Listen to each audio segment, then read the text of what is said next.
गुरुर्ब्रह्मा गुरुर्विष्णू गुरुर्देव महेश्वरा सद्गुरु साक्षात परब्रह्म तस्मै श्री सद्गुरुवे नमः।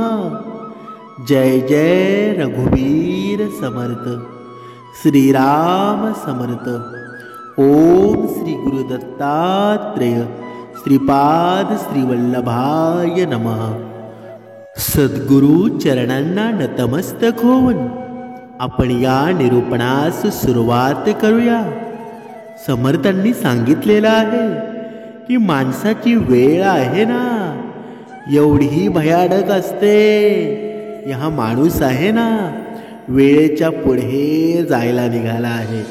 बघा वेळेचं त्याला असं वाटत असतं की वेळ काहीच नाही। वेळेला तो महत्त्व अजिबात देत नाही। कधी कधी जास्तच वेळेच्या पुढे जातो आणि कधी कधी जास्तच वेळेच्या मागे राहतो। पण समर्थांनी सांगितलेलं आहे की जो वेळेनुसार चालतो, वेळेला घेऊन बरोबर चालतो ना, तोच खरा भाग्यशाली माणूस असतो, तोच खरा सुखी माणूस असतो।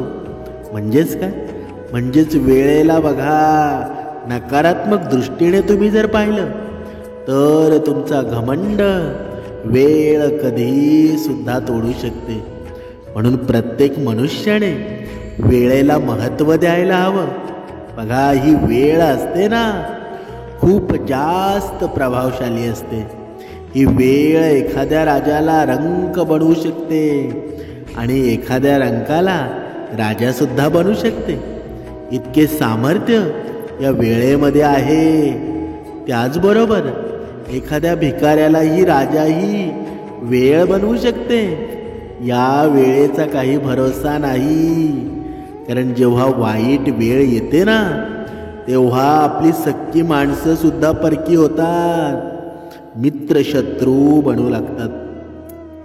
जे असे म्हणतात की मी तुझ्यावर खूप प्रेम करतो, तुझ्याशिवाय जगू सुद्धा शकत नाही, परंतु जेव्हा एखाद्याची वेळ बदलते ना तेव्हा अशी माणसं तुमच्याकडे ढुंकून सुद्धा पाहत नाहीत। तुम्ही येत आहेत हे पाहून ते त्यांचं मार्गच बदलू लागतात। म्हणून समर्थ सांगत आहेत की वेळ किती मोठी असते।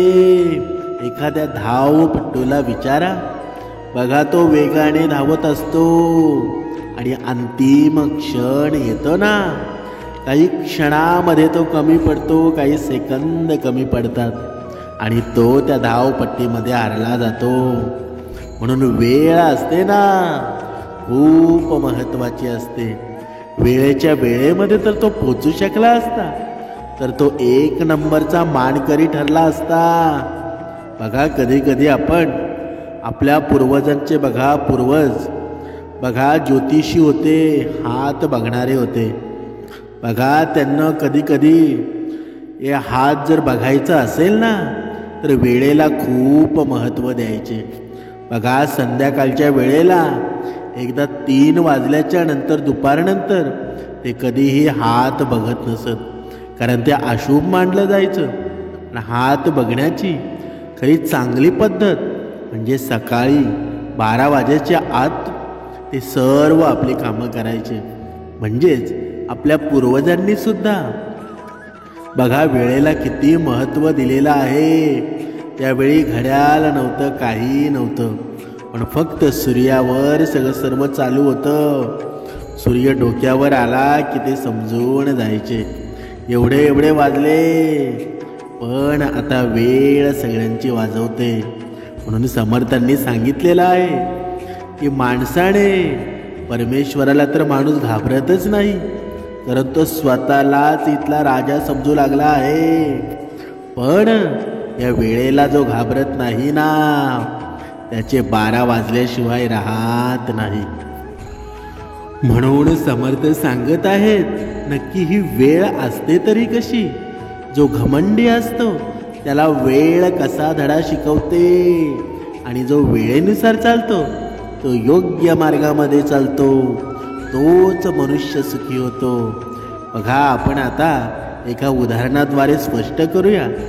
बघा, एका मालकाकडे 2 गाढव होते. तो मालक त्या दोन्ही गाढवांसोबत खूपच आपुलकीने वागायचा.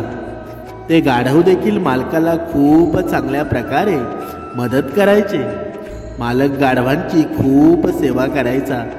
ते दोघेही गाढव त्या मालकाचं म्हणणं नेहमी ऐकायचे. ते गाढव मालकाला रोजच्या रोज मदत करत असत. एके दिवशी काय झालं तर त्या मालकाला 2 ठिकाणी कामं मिळाली आणि त्यानं विचार केला की जर मी दोन्ही कामं घेतली तर मग मला फायदा दुप्पट होईल. काम असं होतं की एकाने सांगितलं होतं की आमचा कापूस एका ठिकाणी पोचवायचा आहे, तर दुसऱ्याने सांगितलं होतं की आमची माती एका ठिकाणी पोचवायची आहे. आणि हे दोन्हीही सामान घेऊन जाण्याचा रस्ता एकच होता. मालकाने विचार केला, जर मी हे दोन्हीही काम घेतले तर नक्कीच मला दुप्पट फायदा होईल. त्याचबरोबर जायचं सुद्धा एकाच ठिकाणी आहे, त्यामुळे हे दोन्हीही काम घेण्यामध्ये काहीच अडचण नाही. बघा, गाढवांच्या मालकाने ते दोन्ही कामं स्वीकारली आणि त्यानंतर ते दोन्ही गाढवांना घेऊन गेला आणि एकाच्या पाठीवर कापूस ठेवलं तर दुसऱ्याच्या पाठीवर माती ठेवली. अशा प्रकारे कापूस आणि माती घेऊन दोघेही गाढव निघू लागले. दोन्ही गाढवांमध्ये आपापसात खूप जास्त स्नेह होतं. दोन्ही गाढव रस्त्यानं जात होते. कापसाचं ओझं कमी असल्यामुळं कापूस असलेला गाढव माती असलेल्या गाढवापेक्षा जास्त वेगाने चालत होता. हे पाहून ज्याच्या पाठीवर माती होती तो गाढव म्हणाला, हे मित्रा, तू हळू चाल. जर तू माझ्यापेक्षा जास्त वेगाने चाललास तर हे पाहून मालक मला मारेल. त्याला असं वाटेल की मी कामामध्ये आळस करत आहे, त्यामुळं तू माझ्या सोबतच चाल. त्यामुळं मालकाला असं वाटणार नाही की मी आळस करत आहे. बघा, ही कथा लक्ष देऊन ऐका. बघा, पुढे कापूस असलेला गाढव म्हणाला, अरे मित्रा, तू हळू का चालत आहेस? माझ्यासोबत चाल. माती असलेला गाढव म्हणाला, तुला दिसत नाही का माझ्या पाठीवर किती जड ओझं आहे? इतकं जास्त ओझं घेऊन मी चालू सुद्धा शकत नाही. या मातीचं वजन इतकं जास्त आहे की मला चालताना खूप त्रास होत आहे. बघा, तेव्हा कापूस असलेला गाढव बघा त्याला म्हणाला, हे तू काय म्हणत आहेस? तुझ्यापेक्षा जास्त सामान माझ्या पाठीवर आहे. अर्थातच कापूस असलेल्या गाढवाच्या पाठीवर कापूस तर खूप जास्त होतं, परंतु त्याचं वजन खूप कमी होतं. आणि माती असलेल्या गाढवाच्या पाठीवर माती कापसाच्या तुलनेने कमी होती, परंतु तिचं वजन कापसाच्या तुलनेनं कित्येक पटीनं जास्त होतं. कापूस असलेला गाढव म्हणाला, बघ, माझ्या पाठीवर सामान जास्त आहे, तरी सुद्धा मी तुझ्यापेक्षा जास्त वेगाने चालत आहे. तू आळसपणा करू नकोस, तू जरा जोरात चाल. तेव्हा माती असलेला गाढव, तुझ्या पाठीवर फक्त सामान दिसायला जास्त आहे, परंतु त्याचं वजन माझ्या पाठीवर असलेल्या मातीच्या तुलनेनं खूप कमी आहे. परंतु कापूस असलेल्या गाढवाचं त्याचं म्हणणं ऐकायला तयारच नव्हता, परंतु तो वेगाने चालत होता. आणि ते पाहून मालक माती असलेल्या गाढवाच्या पाठीवर काठीने सारखा मारत होता. हे पाहून कापूस असलेला गाढव खूप जोरजोरात हसत होता. बघा, परंतु परिस्थिती बदलायला वेळ लागत नाही. बघा, इथे समर्थ सांगत आहे की ज्याचं जीवन सुंदर आहे ना, त्याने कधीही घमंड करू नये. जो बघा ज्याच्याकडे धन कमी आहे त्याला कधीच हसू नये. बघा, पुढे ही गोष्ट लक्ष देऊन ऐका. बघा, ही परिस्थिती बदलायला कधीच वेळ लागत नाही. हेच म्हणणं खरं आहे. त्या वेळेला काय झालं तर आभाळ खूप दाटून आलं आणि जोरात हवा सुद्धा सुटू लागली आणि त्याचसोबत जोरामध्ये पाऊस पडायला लागला. पाऊस पडायला लागल्यामुळं ज्या गाढवाच्या पाठीवर माती होती त्याच्या पाठीवरील माती पाण्यासोबतच जमिनीवर पडली. जेव्हा पाण्यासोबत माती निघून गेली तेव्हा तो गाढव खूपच आनंदी झाला. त्याचं ओझं आता कमी झालं होतं. तो देवाचे आभार मानू लागला. हे परमात्मा, तुम्ही तर माझ्यावर खूप चांगली कृपा केली आहे. मला आता थोडं सुद्धा ओझं लागत नाही. आता मी चालतच काय तर धावू सुद्धा शकतो. परंतु दुसरीकडे ज्या गाढवाच्या पाठीवर कापूस होतं त्या कापसामध्ये पावसाचे पाणी गेल्यामुळं ते कापूस आणखीनच जड लागायला लागलं. आता त्या गाढवाच्या पाठीवर खूप जास्त प्रमाणामध्ये ओझं झालं होतं आणि त्याचं वजन इतकं जास्त झालं होतं की त्या गाढवाला आता चालता सुद्धा येऊ शकत नव्हतं. आता कापूस असलेला गाढव म्हणू लागला, मित्रा हळू चाल, नाहीतर मालक मला काठीने मारेल. तेव्हा दुसरा गाढव म्हणाला, काही वेळापूर्वी मी सुद्धा तुला हेच म्हणत होतो आणि आता तू मला हे म्हणत आहेस. कापूस असलेला गाढव म्हणू लागला, काय करणार मित्रा, पाऊस आला त्यामुळे कापसामध्ये सर्वत्र पाणी भरलं गेलं. आता त्या कापसाचे वजन इतकं जास्त झालं आहे की त्यामुळं मला चालायला सुद्धा जमत नाही. तेव्हा माती असलेला गाढव म्हणाला, ओझं तर माझ्या सुद्धा पाठीवर आहे. तेव्हा दुसरा गाढव म्हणाला, तुझ्या पाठीवर तर आता कोणतंच वजन नाही. जी माती होती ती धुवून निघून गेली. आता तुला तर काहीच त्रास नाही. परंतु मी जर वेगात चाललो नाही तर मालक मला मारेल. आणि इतक्यातच मालकाने 2 काठीचे फटके त्या गाढवाच्या पाठीवर मारले. काठीचे फटके मारल्यामुळं गाढवाला खूपच जास्त त्रास झाला व तो जोरामध्ये ओरडू लागला. तेव्हा मातीचं ओझा असणारा गाढव म्हणाला, बघितलंस मित्रा, वेळ बदलायला वेळ लागत नाही. आता काही वेळापूर्वी तुझी वेळ होती तेव्हा तू जोरामध्ये हसत होतास, माझी मस्करी करत होतास. परंतु आता माझी वेळ आहे आणि मी हसत आहे. म्हणूनच एखादी परिस्थिती, एखादी वेळ पाहून त्यांच्यावर कधीच हसू नका. समर्थ सांगत आहेत की माहीत नाही, सध्या चालू असलेली चांगली वेळ असते ना, ती वाईट वेळेत कधी बदलून जाईल ना, ते सांगू शकत नाही. त्यामुळे माणसाने कोणतीही वेळ असू द्या त्याने त्याच्या परिस्थितीचे भान नेहमी ठेवायला हवं. त्याने देवाचे नेहमी आभार मानत राहायला हवेत. कधीही कोणाच्या वाईट वेळेवर हसू नये किंवा त्याची थट्टा मस्करी कधीच करू नये. म्हणून समर्थ सांगत आहेत की वेळेच्या पुढे जो गेला ना त्याचा सर्वनाश होतो. म्हणजेच काय, म्हणजेच प्रत्येक मनुष्याने वेळेला घाबरायलाच हवं. वेळ अशी असते ना, प्रत्येकाची वेळ येत असते. म्हणून घमंड करणं बंद करा. जो घमंड करतो ना, जो सुखामध्ये असताना घमंड करतो त्याचा सर्वनाश होऊन जातो. बघा, इथे श्रावणामध्ये काही भक्तजन आहेत, काही मायबाप आहेत. बघा, त्यांचं दरवेळेचा एकच प्रश्न असतो की मी भक्ती करतो, उपासना रोज करतो, तरी सुद्धा माझ्या जीवनामध्ये दुःखाचं सावट नेहमीच असतं.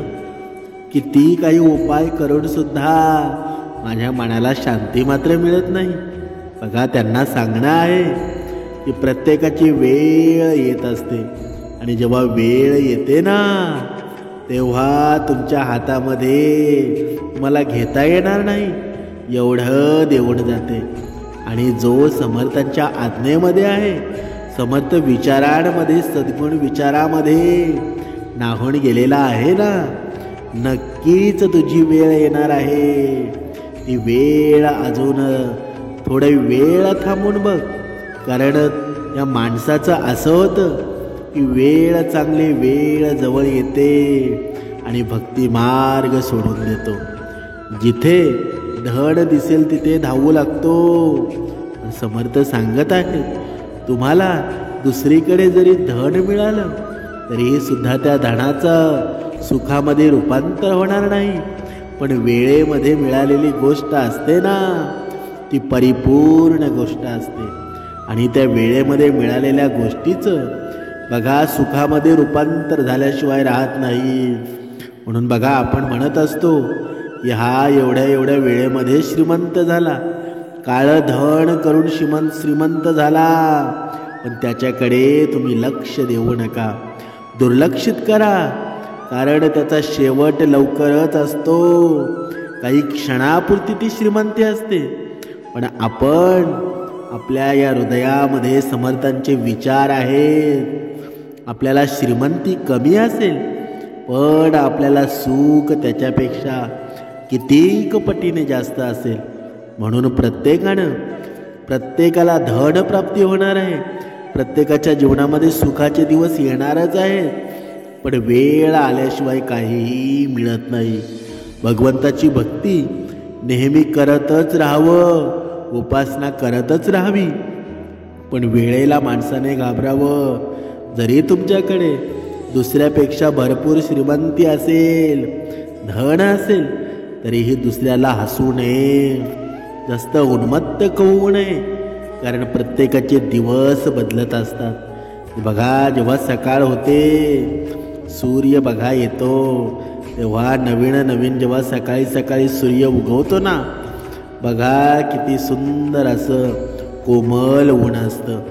पण जसा वरती जातो तसा पूर्ण असा एवढा तापत जातो ना की आपण त्या उष्णतेमध्ये उभे सुद्धा राहू शकत नाही. आणि मग शेवटी संध्याकाळ होते आणि सूर्याचा अस्त होतो. बघा तेव्हा सूर्याचा तो प्रकाश असतो तो निघून जातो आणि पुन्हा चंद्र येतो. म्हणजेच बघा या 24 तासांमध्ये सूर्य गेला की चंद्र येतो. मग आपल्याला चंद्र हवा की सूर्य हवा हे आपण ठरवावं. म्हणजेच काय, म्हणजेच दोन्ही गोष्टींची गरज आहे. पण जास्त बघा सकाळचा सूर्य आला, कोमट ऊन आलं म्हणून जास्त अंगावर घेऊ नये, आणि जास्त ऊन आलं म्हणून त्याचं जास्त घमंड करू नये. कारण प्रत्येकानं लक्षात ठेवा, थंडीच्या काळामध्ये, थंडीच्या ऋतूमध्ये या उन्हाची गरज असते. आणि जेव्हा जास्त ऊन पडतं ना, तेव्हा कोमट हवामानाची सुद्धा गरज असते. म्हणजे आपल्याला सूर्याची सुद्धा गरज आहे आणि चंद्राची सुद्धा गरज आहे.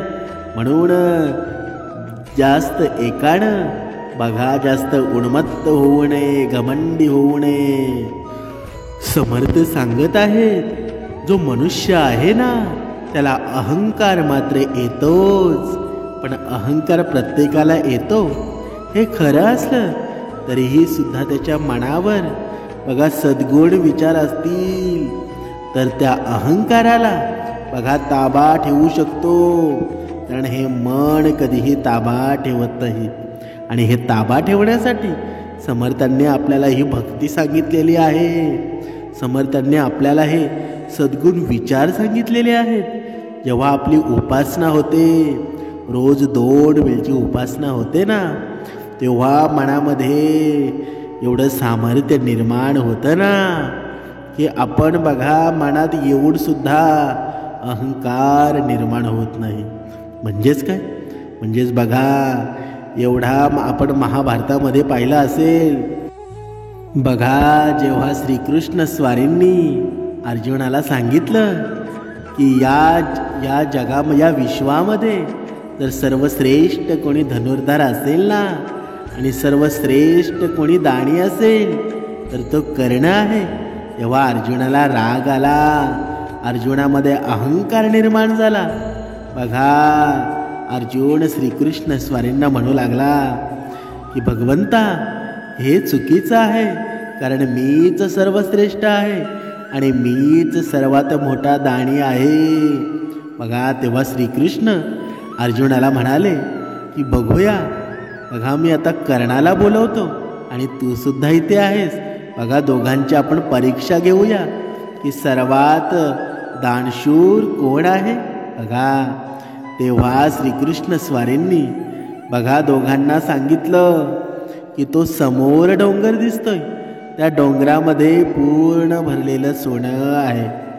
हा समोरचा गाव आहे, या गावातल्या प्रत्येक व्यक्तीला तो सोनं वाटून टाका. बघा पहिल्यांदा अर्जुनाला पाठवलं. अर्जुन सर्व गावामध्ये फिरू लागला. प्रत्येकाला सांगितलं की तुम्हाला सर्वांना धनप्राप्ती होणार आहे, मी तुम्हाला धन देणार आहे. बघा सर्वांनी डोंगराजवळ या आणि डोंगराजवळ एका पाठोपाठोमाग प्रत्येकाने नंबर लावा.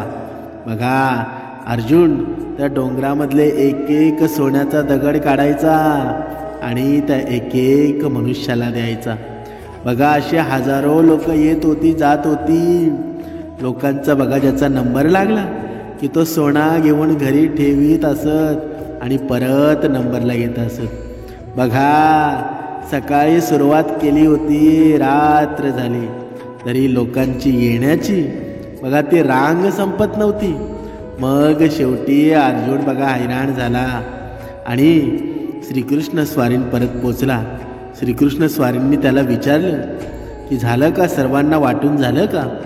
तर अर्जुन म्हणाला हो स्वारी, भरपूर वाटून झालं आहे, तरीसुद्धा अजून रांग संपत नाही, अजून माणसं येत आहेत. बघा श्रीकृष्ण स्वारींनी कर्णाला सांगितलं कर्णा तू सुद्धा जा आणि तू सुद्धा वाटून ये. कर्णाने काय केलं? कर्णाने सर्व गावकऱ्यांना एकत्र केलं आणि सर्वांना सांगितलं हा जो डोंगर आहे ना तो पूर्ण सोन्याचा आहे, तुम्हाला जेवढं पाहिजे ना तेवढं प्रत्येकाने घ्या आणि घरी जा. बघा तेव्हा 2 मिनिटामध्ये त्या कर्णानं त्या दानाचं बघा सोनं केलं. त्या दानाचं खरं दान काय असतं हे जगाला समजवलं. तेव्हा श्रीकृष्ण स्वारींनी दोघांना बघा समोर आणलं आणि श्रीकृष्ण स्वारींनी अर्जुनाला सांगितलं हे अर्जुना, तुझा अहंकार आहे ना तो कुठेतरी कमी झाला पाहिजे. कारण जेव्हा वर वर दिसत असतं ना ते सगळ्या गोष्टी खऱ्या नसतात आणि जे दान करायचं असतं ते आतमध्ये असावं लागतं, ते मनामध्ये असावं लागतं. समोर दिसत असलं सोन्याचा म्हणजे याच्यामध्ये बघा श्रीकृष्ण स्वारींनी सांगितलं की ज्यावेळी तुला मी दान करायला सांगितलं तेव्हा तू प्रत्येकाला स्वतःच्या हाताने देत होतास, त्याची रांग संपली नाही. पण जेव्हा कर्णाची पाळी आली तेव्हा कर्णाने सांगितलं की हा सर्व तुमचा डोंगर आहे ना तो तुमचाच आहे, तुम्हाला हवं तेवढं घ्या. म्हणजेच दानामध्ये सुद्धा कर्ण तुझ्यापेक्षा श्रेष्ठ ठरला पण त्याला अहंकार कसलाही झाला नाही. म्हणून जरी तू माझं ऐकत असशील तरी सुद्धा जे खरं आहे ना ते खरंच असतं. म्हणजे सर्वश्रेष्ठ दाणी हा कर्णच का इथे समाजाला सांगून दिलं. बघा म्हणजेच अहंकार असतो माणसाला बघा वेळ काळ पाहू देत नाही. जेव्हा माणसाच्या मनामध्ये अहंकार निर्माण होतो ना तेव्हा वेळ काळ काही बघत नाही आणि मनुष्याची हानी व्हायला सुद्धा वेळ लागत नाही. म्हणून समर्थ सांगत आहे की बघा इथे अर्जुन आणि कर्ण होता. बघा अर्जुनाला अहंकार आला, अर्जुनाला गर्व झाला. पण अर्जुनाला गर्व झाला ना पण त्या गर्वाचं निर्मूलन करण्यासाठी त्याच्यासोबत भगवंत होता. अर्जुनाला गर्व झाला पण तो गर्व कमी करण्याचं काम आणि आतापासून तू गर्व करू नये ते सांगण्याचं काम कोणी केलं? भगवंतांनी केलं ना, श्रीकृष्ण स्वारींनी केलं.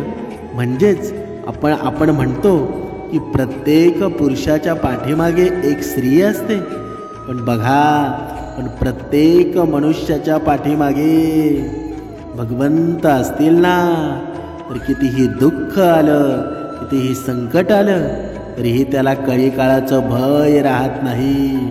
म्हणून बघा, प्रत्येकाच्या आयुष्यामध्ये संकट येतच असतात, दुःख सुद्धा येतात. पण जेव्हा भगवंत आपल्या समोर असतात, भगवंत आपल्या पाठीमागे असतात, तेव्हा ते दुःख सुद्धा एवढंसं वाटू लागतं, इवलंसं वाटू लागतं. म्हणून समर्थांनी सांगितलं आहे की मनुष्याच्या जीवनामध्ये वेळ कोणतीही आली तरी चालेल, पण जर मनुष्याच्या वैखरीमध्ये भगवंताचं नाम असेल, सद्गुण विचार असतील, या अहंकारी मनाला छेदून जर कोणी टाकणारं शस्त्र असेल ना, तर ते सद्गुण विचार आहेत, समर्थांचे बोल आहेत. ज्यांनी ही भक्ती केली ना, त्यांचं सार्थकच झालं.